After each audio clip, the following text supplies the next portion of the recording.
Muito bem.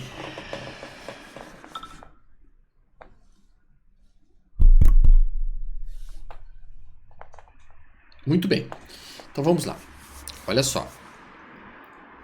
Como é que a gente vai conseguir identificar se um determinado pivô de alta ou um determinado pivô de baixa são verdadeiros ou não são verdadeiros? Bom, novamente falando, olhar um gráfico não é uma ciência absolutamente milimétrica. Mas a gente consegue pegar alguns indícios. Qual que é o primeiro indício que eu preciso que os amigos pensem e observem e estudem? Tá? Basicamente. Primeira coisa, a gente tem que entender que o mercado trabalha dentro de uma estrutura e se essa queda aqui é uma queda de 9%,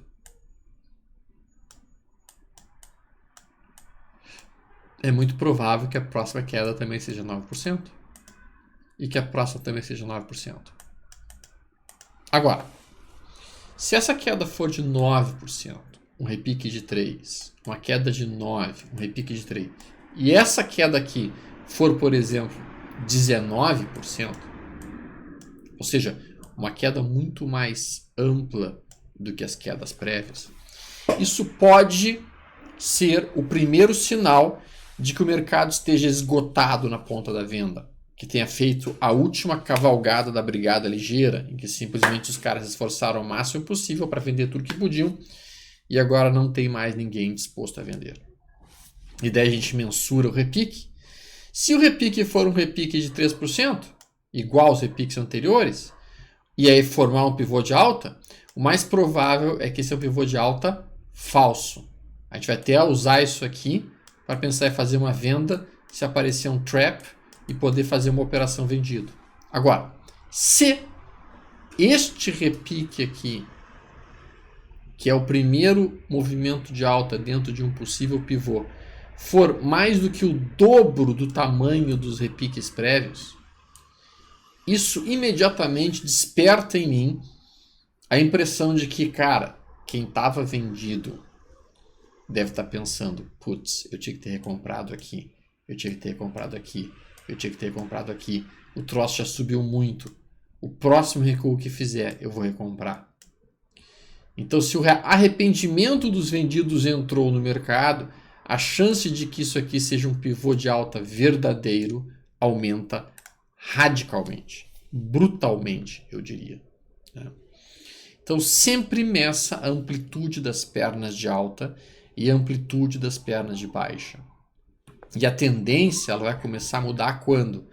Quando as pessoas compradas ficam assustadas com o tamanho da última queda, porque foi maior do que as últimas quedas, e aí elas decidem então vender no próximo repiquezinho.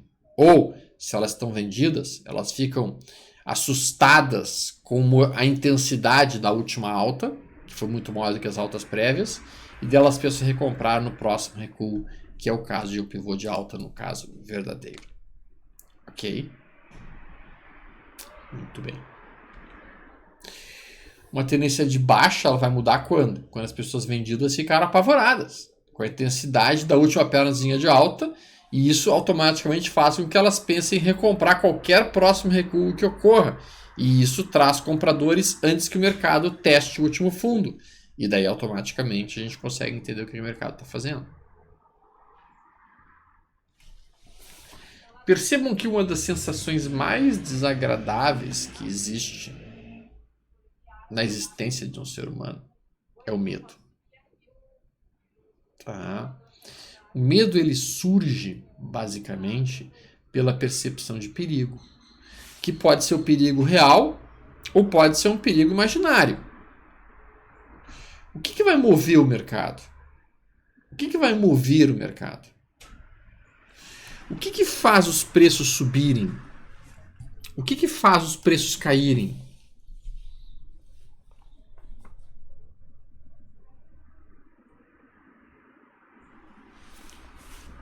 Medo.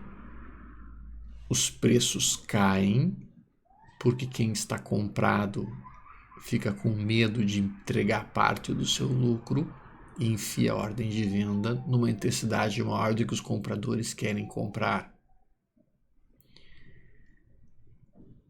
E o que faz os preços subirem?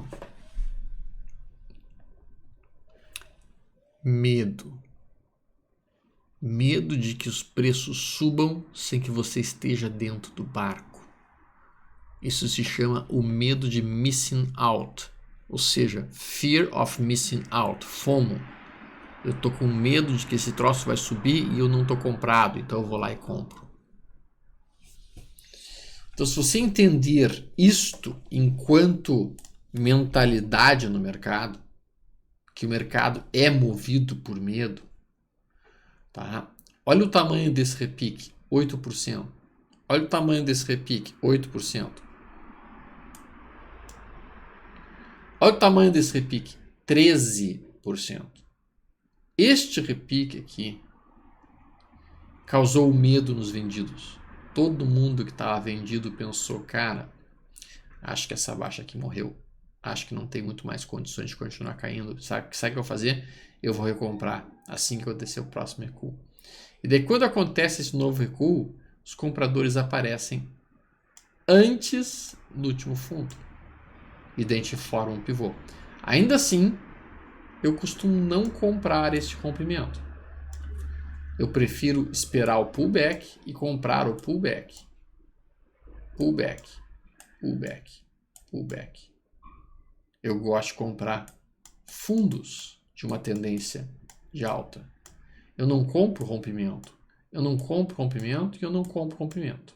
Eu compro fundos de tendência de alta. E vendo, basicamente, repiques de uma tendência de baixa. Essa é a forma com que eu procuro estabelecer toda a minha dinâmica de operar o mercado.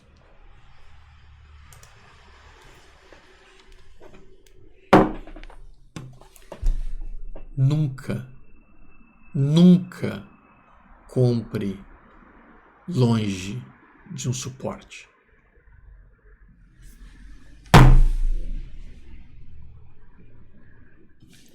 Nunca compre longe de um suporte. Eu vou depois mostrar o que são suportes. São zonas em que os compradores estão protegendo.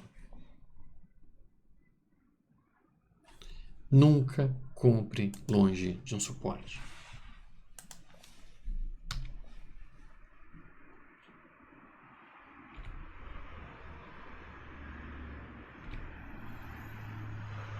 Vamos falar sobre isso? Porque isso acho que talvez seja o conceito mais importante que exista dentro do mercado e, infelizmente, as pessoas pouco falam sobre este tema. Suportes e resistências. O que é uma zona de suporte? Uma zona de suporte é um preço onde várias pessoas ou vários GPIs estão interessados em comprar um determinado ativo. Uma zona de resistência é basicamente uma área de preço onde tem muitos GPIs, muitos players pensando em vender o ativo. O que vai produzir essas zonas? Memória, cara. Até rato de laboratório tem memória. Observa, toda vez que a gente vai comprar alguma coisa, tá, a gente pode comprar alguma coisa por várias formas de executar uma compra. A primeira forma, digamos que você vai comprar um carro. Aí você pode fazer uma forma que seria a seguinte: você vai nas diferentes concessionárias, você vai avaliar o que aquele carro está te entregando, o que é aquela marca, qual que é a potência do motor, qual que é o consumo do combustível, qual que é o espaço, qual que é o conforto. Você avalia tudo isso e daí você pega e imputa um valor para aquele carro a partir de todos os dados que ele tem e olha o valor de mercado. E daí você vai decidir se você vai comprar aquele carro ou não. Isso seria basicamente fazer uma análise fundamentalista do papel. Em que você vai fazer o valuation da empresa, ver o que a empresa te entrega e o que está sendo cobrado pela ação. Bom, a outra forma de comprar alguma coisa se chama compra por memória, que é a seguinte: Você gosta de tomar Coca-Cola. Então você vai toda semana no supermercado e toda semana você compra 1,5 litro de Coca-Cola. Então você sabe qual que é o preço médio que você está acostumado a pagar por 1,5 litro de Coca-Cola. Então digamos que seja R$3 que você está acostumado a pagar por 1,5 litro de Coca-Cola. Dá um exemplo, tá? Aí num determinado dia você chega no seu supermercado e você vê a Coca-Cola que você está acostumado a pagar por R$3 sendo vendida por 6. Você não vai comprar Coca-Cola porque está cara. Frente à sua memória está cara. Então você não compra. Desiste de comprar. E se você desiste de comprar, outras pessoas também desistem de comprar e a tendência natural é que o preço volte para próximo do preço base de R$3. Por outro lado, se você chega no mercado e você encontra a Coca-Cola que você costuma comprar sempre, sendo vendida por R$1,50, o que você faz? Enche o carrinho de Coca-Cola.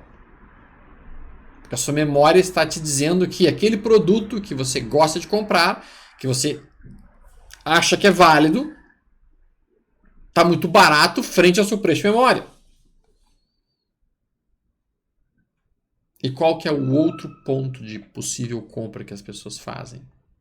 Um é analisar o valor do que tu está comprando quanto o preço que tu está comprando. A outra é analisar o preço de memória que tu tem em relação ao preço de mercado. E a outra é impulso. A compra por impulso, que é o que a maior parte das pessoas acaba fazendo quando vai no shopping center com seu cartão de crédito liberado. Compra por impulso. E no mercado financeiro acontece muita compra por impulso. Bom, voltando para a questão da zona de suporte para a zona de resistência, durante muito tempo o meu irmão mais velho operou no mercado financeiro por praticamente quase um ano, tá? Sem saber nada. Quando eu entrei no mercado, meu irmão falou assim, não entra porque é perigoso. O irmão mais velho falou isso. E aí eu entrei e ele viu que eu estava ganhando dinheiro e pensou, também vou entrar. Só que eu já sabia mais sobre análise técnica, já tinha estudado bem de mercado. Eu falei, cara, não tem problema, eu te ensino. Ele falou assim, deixa que eu sei. E o irmão mais velho, sabe como é que são os irmãos mais velhos? Eu disse, ok, beleza, não quer saber, não quer saber. Ele passou um ano inteiro operando opções de Petrobras. E ele nunca perdeu dinheiro. Ali, ele ganhou um monte de dinheiro. Sem saber nada de análise técnica. Sem saber nada sequer de opções. Nada de nada. E aí eu tinha aqui nos almoços lá no domingo, ter que ouvir o cara que não estudou porcaria nenhuma, mas que estava fazendo um monte de dinheiro.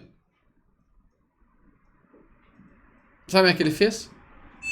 Ele ficou olhando o mercado